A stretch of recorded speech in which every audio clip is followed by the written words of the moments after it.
किसी ने बड़े कमाल की बात कही है कि अपने जीवन को ऊपर वाले को सौंप दें, क्योंकि आप जीवन भर में जो कर सकते हैं उतना तो वो एक पल में कर सकता है।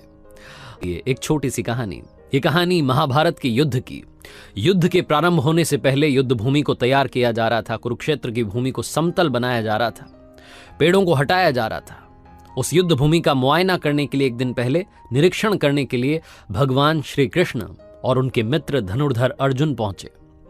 वो मुआयना कर रहे थे, देख रहे थे तैयारी किस तरीके से चल रही है। तभी एक चिड़िया उड़ती उड़ती आई और भगवान श्री कृष्ण के पास आकर के बोली कि भगवान, मुझसे क्या गलती हो गई, मेरी दुनिया आपने उजाड़ दी। यहां युद्ध भूमि को तैयार किया जा रहा है, पेड़ों को गिराया जा रहा है। एक हाथी ने आकर के मेरा पेड़ गिरा दिया, मेरा घोंसला उस पर था, वो घोंसला गिर करके जमीन पर आ गया, उसमें नन्हे नन्हे बच्चे हैं। हमारी जान बचा लीजिए भगवान, अब सब कुछ आपके हवाले है। भगवान श्री कृष्ण ने कहा कि मैं इसमें क्या कर सकता हूं, मैं तुम्हारी मदद नहीं कर सकता, ये तो नियति का पहिया है, समय का पहिया है, घूमता चला जाता है, इसमें मैं क्या कर सकता हूं बताओ। वो चिड़िया रुआसी होकर के बोली कि भगवान, मुझे बस एक इजाजत दे दीजिए। भगवान ने कहा कि बोलो क्या पूछना है, क्या इजाजत चाहिए। तो उस चिड़िया ने कहा कि भगवान, मैं आप पर विश्वास तो कर सकती हूं ना। भगवान ने हामी भरी। अगले दिन युद्ध शुरू हुआ और युद्ध की शुरुआत से पहले भगवान श्री कृष्ण ने अपने दोस्त अर्जुन से कहा, अपने मित्र से कहा कि मुझे अपना धनुष और एक तीर दे दो, एक बाण दे दो।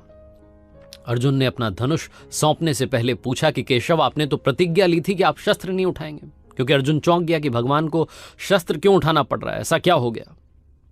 तो भगवान श्री कृष्ण ने कहा कि वो सामने हाथी देख रहे हो, उस हाथी ने उस चिड़िया का घोंसला गिराया, उस पेड़ को नष्ट कर दिया जिस पर उस चिड़िया का घोंसला था। मुझे कुछ तो करना पड़ेगा। अर्जुन समझ गया, भगवान श्री कृष्ण ने वो धनुष लिया, एक तीर छोड़ा, लेकिन ये क्या, वो तीर जाकर के हाथी को लगा ही नहीं, उसके गले में जो घंटी लटकी थी उस पर जाकर के लगा और वो घंटी नीचे जमीन पर गिर गई। अर्जुन हंसने लगा और कहने लगा कि माधव, आपसे नहीं हो पाया, मुझे मौका दीजिए, 1 मिनट में उस हाथी को नष्ट कर दूंगा, खत्म कर दूंगा। भगवान ने कहा कि नहीं नहीं, हो गया, बस इतना काफी था। अर्जुन ने भी ज्यादा सवाल जवाब नहीं किए। 18 दिन तक युद्ध चला और उसके बाद में जब पांडवों की जीत हुई तो एक बार फिर से उस मैदान को साफ किया जा रहा था, क्योंकि काफी युद्ध के बाद में जो नुकसान हुआ था, बहुत सारा सामान वहां गिरा पड़ा था, साफ सफाई चल रही थी। भगवान श्री कृष्ण एक बार फिर से अपने दोस्त, अपने मित्र अर्जुन के साथ में उसी भूमि का मुआयना करने के लिए निकले और अर्जुन से कहा कि एक काम कीजिए मेरे सखा, रथ से उतरिएगा और आग जाकर के नीचे वो जो घंटी रखी उसको हटा दीजिएगा।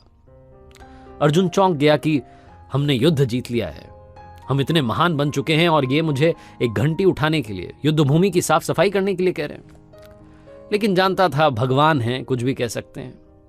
रथ से नीचे उतरा, जाकर के उस घंटी को उठाया, साइड किया, और जैसे उस घंटी को उठाया वैसे ही उसके नीचे से नन्हे नन्हे बच्चे चिड़िया के फड़फड़ाते हुए उड़ान भर ली, उन्होंने उड़ गए। अर्जुन की आंखें नम हो गई। उस घंटी के नीचे था वो घोंसला उस चिड़िया का जो मदद मांगने आई थी। 18 दिन के युद्ध में वो चिड़िया और उसके बच्चे सुरक्षित रहे, क्योंकि घंटी वहां पर उनका सुरक्षा कवच बनकर आ चुकी थी। चिड़िया ने शुरुआत में सिर्फ ये कहा था कि क्या भगवान, मैं आप पर विश्वास तो कर सकती हूं ना, और भगवान ने हामी भरी थी। कहानी बहुत छोटी है, लेकिन हमें सिखाती है कि दुनिया में हमारे सामने चाहे जो परिस्थिति आ जाए, एक काम कीजिएगा, अपने जीवन को ऊपर वाले को सौंप दीजिएगा, क्योंकि आप जीवन भर में जितना कर सकते हैं उससे कहीं ज्यादा तो वो एक पल में कर सकता है। हमेशा आपसे कहता हूं कि ऊपर वाले के आशीर्वाद के साथ, अपनी सच्ची मेहनत के साथ और अपनी फैमिली के प्यार के साथ कर दिखाओ कुछ ऐसा कि दुनिया करना चाहे आपके जैसा।